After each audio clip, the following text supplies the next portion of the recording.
You want to talk about a good afternoon? I have one of my favorite actors here. I'm at one of my favorite places in New York City. How you doing, Amir? I'm super happy to be here. Thank you for having me on this extraordinary day. It's a little hazy out, but there's something romantic about that. And I can see the Empire State Building, and it's pretty great. Listen, we're going to talk about the Kite Runner. I got to see you in this. You are incredible. But all I could think of is, oh my goodness, he does not leave the stage. I need to feed him. So we are here at the Skylark. We could eat after the interview, but for you, we did little fried chicken sliders. For me, we have the tuna poke tacos and then some guacamole, a virgin drink for you, and one of their signature cocktails for me. What's that one called? This is the Skyline. So this has been here since they opened. Looks fancy, looks nice. Yeah. I can't bite food right away, otherwise I'll spend the entire time talking to you, know. cleaning my mouth, ruining my shirt. I can be messy. Yeah, no, and I love the Skylark. They're very supportive of the Broadway community, great. and I told them that I had this interview with you, and they said, please, what can we do? So here we are. I'm super happy to be here, thank you. You know, we get to talk to you year after year after year on our show about the Blacklist. And I really believe that you picked the hardest role currently on Broadway to make your Broadway debut with, in the Kite Runner. I didn't plan for that. It happened to my amazing manager, Lillian, because I was kind of a little bit taking a break from theater. I really enjoy TV, and theater takes everything. But I was like, I'll do a play if it's the perfect role, at the right time, with the perfect team. And she's like, you know, the Kite Runner's coming to Broadway.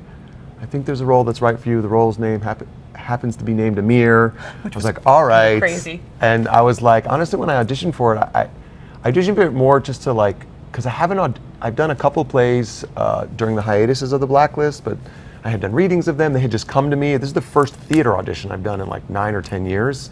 And I wanted to just kind of do the audition as an exercise. But it was while I was shooting this crazy intense arc on the Blacklist, and the whole thing was just, I just wanted to do it to experience it, and then I got it, and I was like, oh boy, now I got to do this thing, and it's been honestly both the honor, I cherish it. It's been the hardest thing I've ever done, and in some ways the most rewarding thing I've ever done. I don't take it lightly, and I am cherishing it's exhausting, but I even cherish the exhaustion, if that makes sense. Knowing you, it does make sense. And I could say, you know, we interview a lot of people on our show. We get to meet a lot of people. I can say, you're one of like the hardest workers. And you could always tell. You could always tell in these like tiny little pockets that we get to spend with one another. I've always said, like, he's just someone to watch. And then sitting in that theater, I was floored. I was absolutely floored. For anyone who hasn't read the book, The Kite Runner, who anybody hasn't heard of this story, what will they expect when they are in this theater? It's a long evening, but I promise you will be, well, my dad said, he's like, the scenes just move and build, and the story builds, and it keeps going places you can't imagine, but if you stick with it, there is some hope and redemption just at the end. You've got to go through I have to go through, and the audience has to go through, we all have to go through a very rough, heartbreaking story. Without giving away any spoilers, the span of the show is 26 years. Act 1, my character is looking back in a memory from age 12 to 13. Yeah, you're playing 12-year-old Amir in Act 1. Yeah. It's fun wild to kind of switch into that. Yeah. It's really theatrically sort of satisfying to sort of look back and then step into the memory. It's really like just fun. I don't know how to explain it, just switching that up, and then how the memory informs the narration. So the experience of this one scene, and then I turn out and what I'm experiencing and how I feel about myself back then, and the duality. He behaves not well. He behaves very cowardly, and he projects a lot of his pain, and it's very difficult to watch and experience. But then I get to, it's like he's a coward, and then I get to step out and face the audience and be brave with my cowardice and expose, sort of like airs his dirty laundry. So that duality is, I can get goosebumps. It's like a real privilege. And then Act 2, you span 25 years, where he grows up and he becomes an immigrant in America, but he has this secret shame from something that he's holding inside from Act 1. And then all the things that unfold, and the things he didn't realize about Act 1 that he learns towards the end of the play that change everything. feel like it's a show you need to see a few times. Wow. Right? You know what I mean? Because like sitting there, there's a lot to take in. There's a lot to take in, but it also moves, right? Like it moves, and it's long. It's not a short show, right? I think it's about 2 hours and. It's in total with intermission, it's about 2:30. 2:30, right? Yeah. So it definitely moves, but then I just like I kept kind of wanted to like rewind, like wait, I want to see that again. I wanted that, because your mind, you have to. There's a lot. Yeah, it's quick. It's quick. It's a long show, yet it's a quick show. If that makes sense. I know, and I'm always wondering because sometimes there's some serious pausing.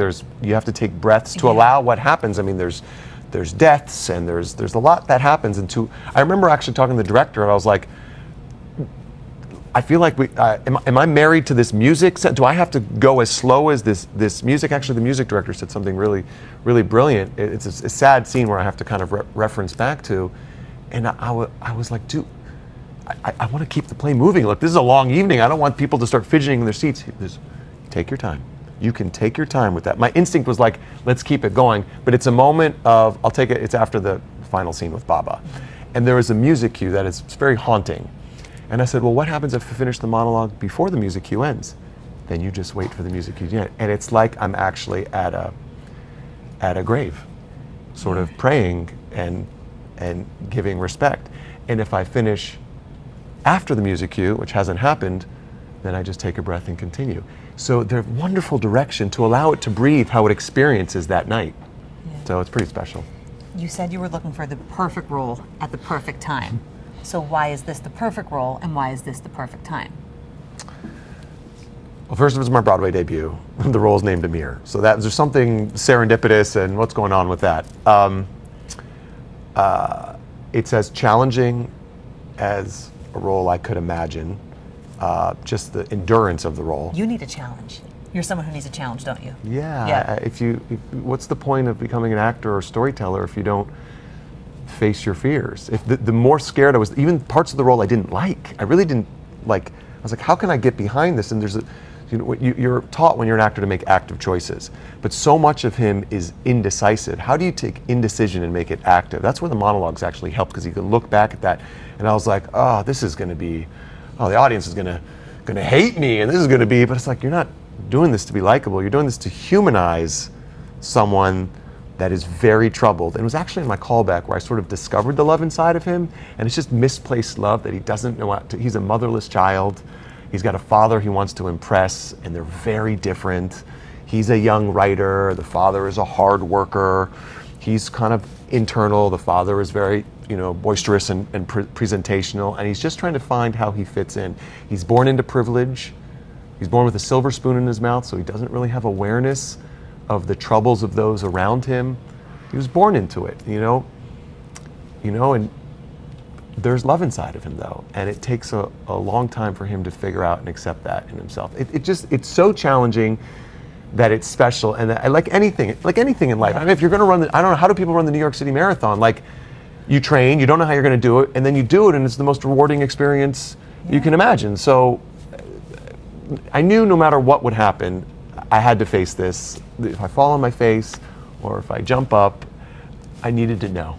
Yeah. I think also coming off of the Blacklist, coming off of 9 seasons of the Blacklist, you kind of have to do something that scares you. Absolutely. Right. I couldn't agree more. And it's not easy because that's my family, the Blacklist, and the role of Aram is, I can't imagine a role that I would have wanted to play more. But 9 years, I've been with him for 9 years, and also at the end of last season, my character in the Blacklist has sort of a nervous breakdown. I don't know. I was like doing that arc while I'm preparing for this role. I was like, what am I? Crazy. What is this? What is this life? But it's a dream. Look, a series and a Broadway show. Like, are you kidding me? This is more than I could have even hoped for. And I felt like in some ways the character in some ways peaked. It's like he overcame, in some ways sort of like in the end of the Kite Runner, he overcame all his doubts and insecurities, and he accepted everything about himself and about the world he's in the Blacklist. So it was the most natural thing to then get the call about the Kite Runner. It's like, yeah, I can say, but my character is still alive on the Blacklist, so anything can happen. Oh. We don't know. I'm not full-time on the Blacklist. I'm in the Kite Runner, but who knows? I honestly don't know. I really don't know what's going to happen. That's so exciting. But that is so exciting. Again, who knows? Who knows? Okay, for people, again, who aren't familiar with the Kite Runner, Yeah. would you say this is a father-son story? Would you say this is a story about redemption? Would you say this is a story about friendship? Would you say this is a story about race relations? Like, what is it a story about? I'm going to say yes. It's kind of all of the above, right? I'm going to say yes to all of them. Okay. I think a big element to all of that is survival. How do you stay alive? How do you survive shame? How do you survive grief? How do you survive family that might have a dysfunction to it? How do you survive betrayal in friendship? How do you survive weakness? How do you survive when your country is being destroyed and you come from everything and then you have to come to America with nothing? So I find the sort of the trace of survival sort of through all those things. But yeah, it is about friendship. It's also about, towards the second act, it's about a husband and wife as well. Marriage, how do you survive marriage? There's a thing that he says in 15 Years of Marriage, I could feel her emptiness. Sometimes at night we'd roll onto our separate sides of the bed and I could feel her emptiness growing as if a living, breathing thing had crept into our marriage. And how do they make their way forward? So it's the routine of marriage, like, there's so much to unpack. And then well, I don't want to give too much away, but she becomes the only family he has left until he learns of something. So I would say yes to all of that. And what's really special to me about all those human things that hopefully we can all relate to is the backdrop is real history. It takes place from 1973 up until 2001. It's almost like we take us through history that many people don't know about Afghanistan and all the internal beauty and internal conflicts. And it gets us to 2001 where, as we all know, 9/11, the world and America became much more aware of Afghanistan. So I can feel it in the audience, and then in 2001, we end the play in 2001. But it's still focused on the human story. We hear about the background of what's going on, so we all can kind of place ourselves where we were in the world where this story comes to a conclusion. It's very, very special. I had to cheat and write this down. You'll know it by heart, but the first thing you say on that stage is, I became what I am today at 12. So I was thinking a lot about that line, and I'm curious for you as the actor, like when would you say you became what you are today? Like what was that age? What was that thing? And then I want to know about you, the person, too. What's amazing about that line is I decided to be an actor at the age of 12. Oh, that's so cool. And I wanted to prove to my dad that I could do it. That's awesome. And this is your first line in on your Broadway debut. I didn't know until he came to opening that when he saw it at opening, I just wanted to make my dad proud.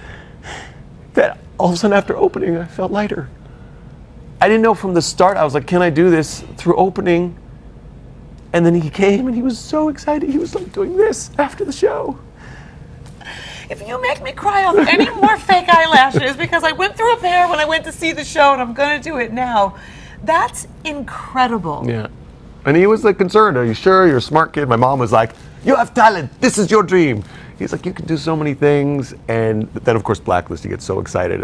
Like, you know, when he's in the OR and they're all talking about the plot of the Blacklist. Oh, don't tell me, I haven't seen it yet. I have to go home. No. But this is, so I became an actor. I had been doing plays since I was in the 3rd grade, but I remember getting a laugh in a play in the 6th grade called My Robot Buddy. I remember getting a laugh, and it was a Broadway-sized house, but it was filled with lower schoolers, like from kindergarten through 6th grade, getting this rolling laugh. And I was like, and I remember instinctively, I was like, if I go up with the inflection on this line, I think it might get a response. It did, and I was like, yeah, this is what I do. But that was just like the drug of the performing and the love you get from performing and sort of the attention. And that was it as a kid, but it's completely changed. And now I just want to tell special stories. It's really wild, just to go back to it for a second, when you think about the fact that you, at 12 years old, this is when you knew what you wanted to be. You're making your Broadway debut with a character with the same name, and your first line is like, what a full circle moment. And he wanted to become a writer at 12. He wanted to become an artist, and his dad didn't approve. That's so cool. It's wild. But then his dad is so proud. At the very end of the play, the dad wants to read his 12-year-old writing. It's like wild. It's wild. But in the play, he is talking about at that moment, he is talking about a moment of cowardice. So he did want to become a writer. That is true at 12. But he is talking about a moment of cowardice that haunts him. And he's facing the audience. Now, when you read the novel, it's a personal experience, and he's sort of narrating in past and present tense. So in the play, the function is I'm sort of telling in the present tense to the audience what I did in the past, and I have to take the audience through a series of events that led to a phone call, that then we get back to that phone call 2/3 of the way through the show. And then we sort of enter the present tense. And then it's like, I don't know what's going to happen, and he's going with it, and all these new revelations, and how he's going to face it, because he's forced to face it. So it's like a memory play for 2/3, and then we sort of enter sort of his present tense, that's 26 years later. You say memory play, and I think you know where I'm going with this, but that's something that I got when I was in the audience and I was watching this. I kept saying, I feel like I'm watching memories play out. And so I was curious for you, years from now, decades from now, when you look back on your Broadway debut in the Kite Runner, and like, what are those memories for you that you're going to take with you forever? So I think I might answer this a little differently. Okay. In order to do this play, I knew I had to just go day by day. Show by show, act by act, scene by scene, moment to moment. So when I look back, I'll look back at the last show. And I look forward to tonight's show. And that's as much as I want to do. I want to be in the moment. I can look back at 12 years old and talk about that, but it's not for me to decide what my memory will be of it in. I do know that my dad coming was my parents. That was special. And that just happened. It still is special as I talk about it. But maybe that's the answer. Yeah. But honestly, I just want to be in the present moment. I don't allow myself. If something feels really good, you can't get too high. If something doesn't feel right, you can't get too low. Just step by step. The joy is in the journey.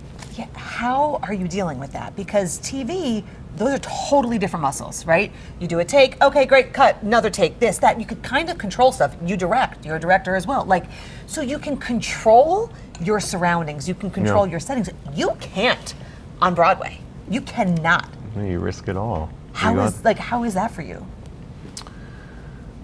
Amazing. You have no choice but to roll with the punches. You know, things may happen, cell phones may go off, and you just, the beauty of being narrating as well is I can address, so if something goes wrong, I can actually address it. Which you've done.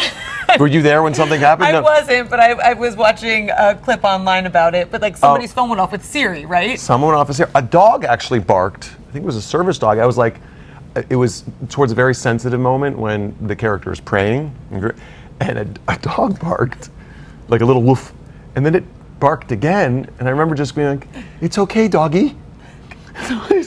The place like lost it, but it was a serious moment. And as they're laughing and applauding, it's great. And I just raised my hands and said, "Okay, everyone, I'm going to now pray," and we go right back into the play. Yeah.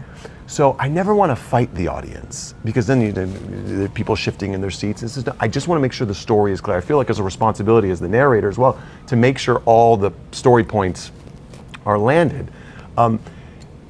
You know, people ask about the difference between TV and theater, and there is a huge sort of system like that's different in place. But in terms of acting, you want to prepare as much as you can, as much as time as you've been given, and you just want to tell the truth. Yeah. So it doesn't matter if it's a close-up that's like right here, or a master, or a Broadway house. You just want. I heard recently someone say that comparing it to TV or film is like doing a play is like you're doing your close-up and your master at the same time. I thought that was really, if you want to like put it in TV terms, I thought that was really, really insightful. What do you love about it?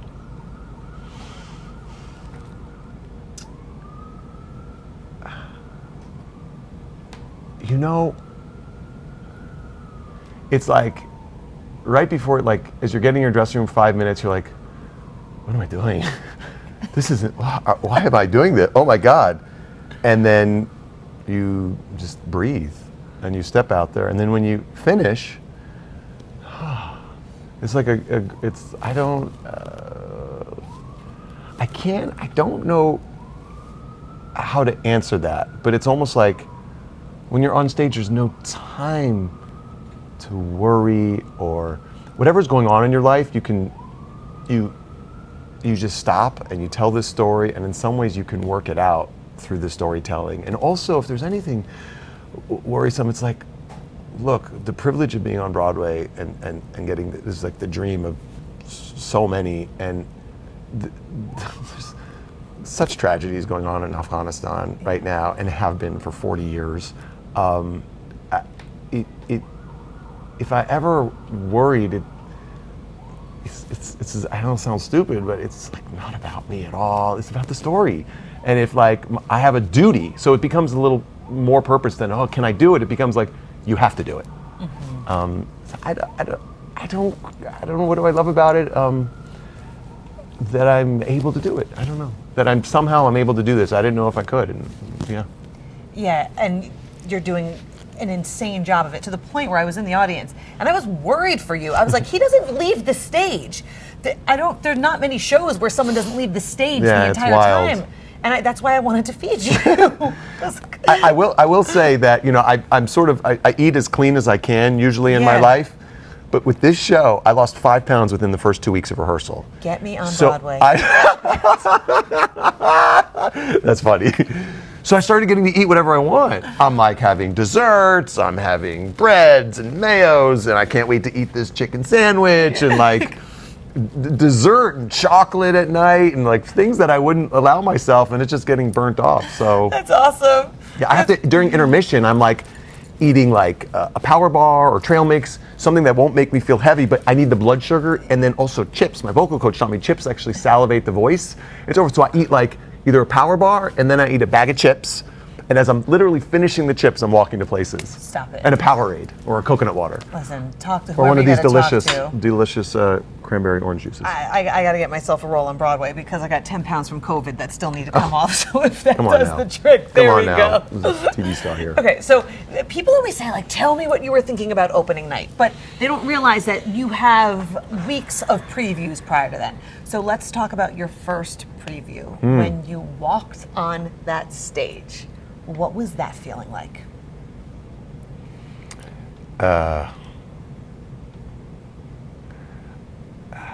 It's a little bit of a blur. You just go moment to moment.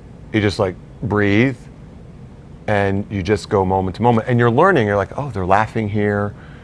You're just learning. I always find that the rehearsals I learn the most in is the table read and the final dress, because you get right back to the story. Oh, what is happening here? Not like what is this about? It's like story. Get right back to how the audience is hearing the story, and you can hear that they're with you.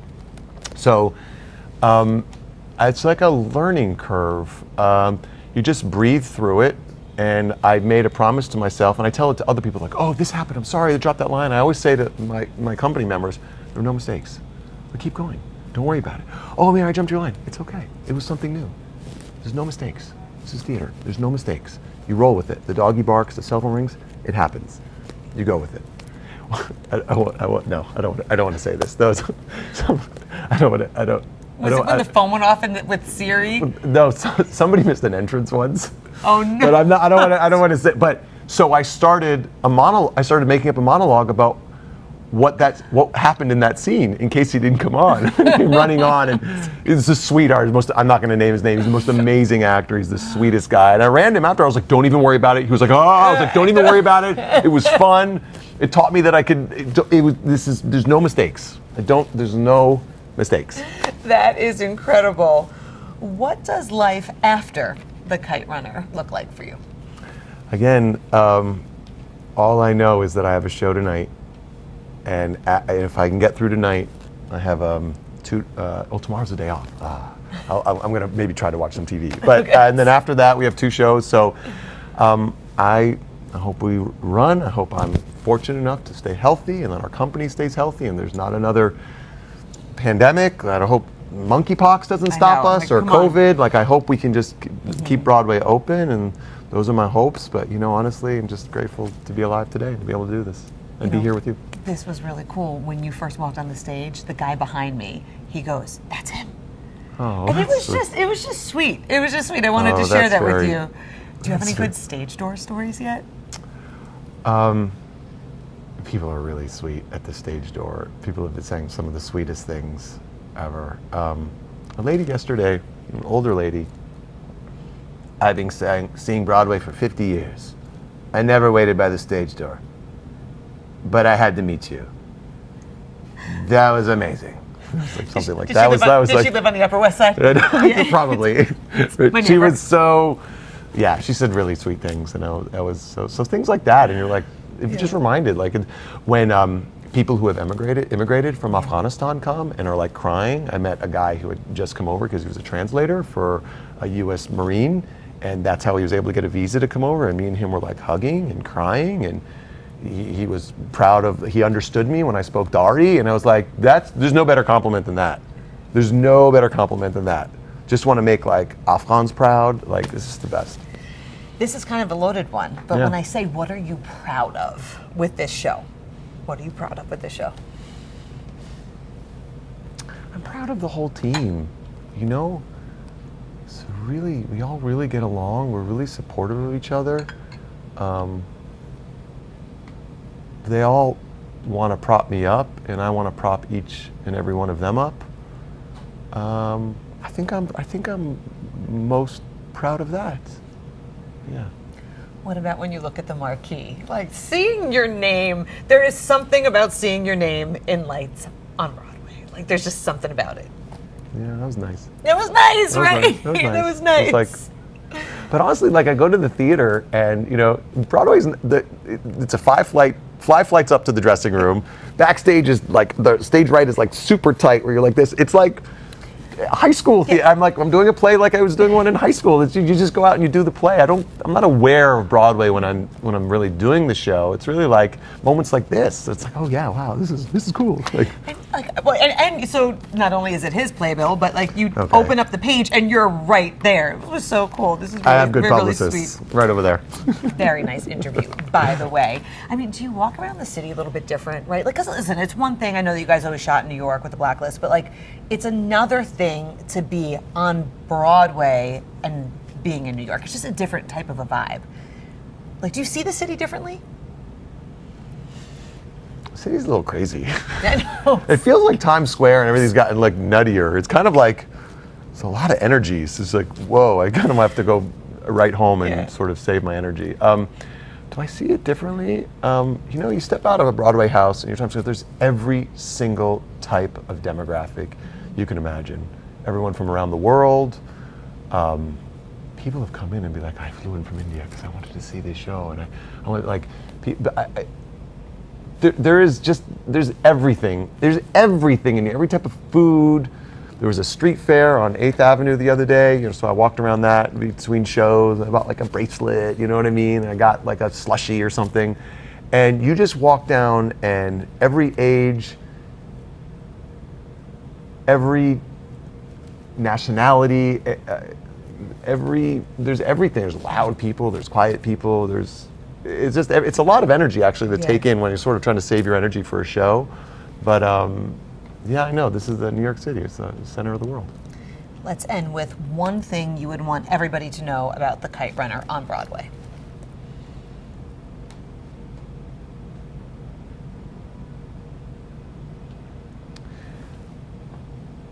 If you read the book and you love the book, come see a book you love brought to life by the most amazing company on stage. If you haven't read the book, you have to see this story. And I've heard from people that have read both. It's an important story. I've yet to meet anyone that says they haven't cried. Even my dad, I was like, did you cry? My mom's like, he cried at this part. Like, I need to meet your parents. Yeah. They're funny. Whether you see Broadway shows or not, whether you've read the book or not, and I'm not just saying this because I'm in it, it's a very, very special story. And if you like stories, come check us out. I'm so happy for you. Cheers to an incredible conversation and an incredible Broadway debut. Thank you for having me.